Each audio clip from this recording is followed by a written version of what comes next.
Once upon a time, in a small village by a peaceful river, there lived a humble cobbler named Thomas. He shared a modest wooden cottage with his wife, Emily. Although Thomas was a skilled shoemaker, the economy had worsened, and customers became rare. Each day, he waited outside his tiny shop, hoping someone would need his help. But fewer and fewer people came.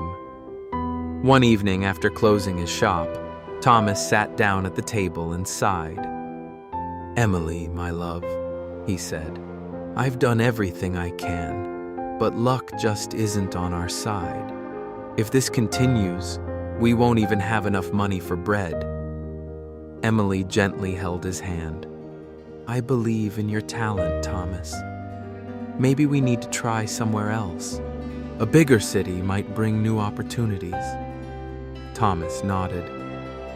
"You're right. I'll leave for the city tomorrow." The next morning, Thomas packed his shoemaking tools, some clothes, and food. After saying goodbye to Emily, he set off, full of hope. He walked for days through green fields and deep forests until he finally reached the city. A noisy, bustling place with cobblestone streets, tall buildings, and crowds everywhere. Thomas found a busy street corner, laid out his tools, and called out, "Get your shoes fixed! Old shoes made new! Custom shoes while you wait!" For 2 days, nobody stopped.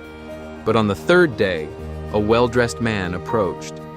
"My shoes are falling apart. Can you fix them?" "Of course, sir," Thomas smiled. "Please have a seat."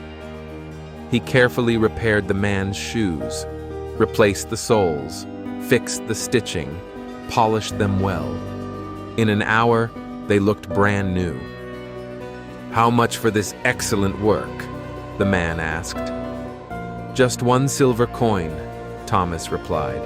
The man gave him 2. "You deserve more. Your hands are golden." Word quickly spread. More people came. Thomas fixed shoes, made custom ones, and became popular. After a few months, he earned enough to buy a strong donkey to help carry supplies. He decided to return home to Emily. With gifts and savings, he headed back. But on the way, he had to pass through a forest rumored to be full of thieves. Suddenly, a group of bandits jumped out. "Stop! Give us your money!" Thomas stayed calm and hatched a plan. "Kind sirs," he said, "I'm just a poor cobbler. I have no money, only this donkey." Quietly, he dropped a gold coin near the donkey's mouth and tapped its neck. The donkey shook its head, and the coin fell to the ground. The thieves gasped. "Where did that come from?" "This donkey lays gold coins," Thomas whispered. "1 a day." The leader's eyes widened. "Sell him to us!" "I can't," Thomas said. "He's my only income." "We'll give you 50 gold coins." Thomas acted unsure, then agreed. "But don't fight over him. He might stop producing gold." The thieves gave him 50 coins and took the donkey into the forest. Thomas returned home with his fortune. Emily was overjoyed. They rebuilt their shop and adopted a smart little dog named Max. But the thieves soon discovered the donkey didn't produce gold. Furious, they returned to the village. Thomas saw them coming and told Emily, "Send Max to fetch me when they arrive." When the thieves knocked, Emily opened the door. "My husband is working in the fields. Max, go get Thomas." The dog barked and ran off. Minutes later, Thomas returned. "Can that dog understand you?" they asked. "Yes," Emily said proudly. "He always brings Thomas when I ask." The thieves demanded to buy Max. "He's family," Thomas said. 70 gold coins. Thomas hesitated, then agreed. but be patient. He doesn't like strangers. The next day, Max returned home. No matter how many times they took him back, he escaped.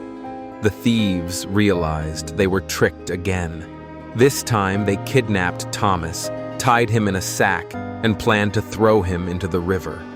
On the way, they stopped at a monastery to rest and left the sack outside. Inside the sack, Thomas heard pigs nearby and started yelling, "No! I won't marry the princess! I don't want to live in the palace!" A pig farmer named Richard heard him. "Princess? What are you talking about?" "The king wants me to marry his daughter because I'm so wise. I don't want royal life, so they locked me up." "Are you crazy? I'd marry her." "You can take my place then," Thomas whispered. Richard eagerly untied the sack and switched places. When the thieves returned, they tossed the sack into the river. Later, they saw Thomas walking along the road with a herd of pigs. "You? How are you alive?"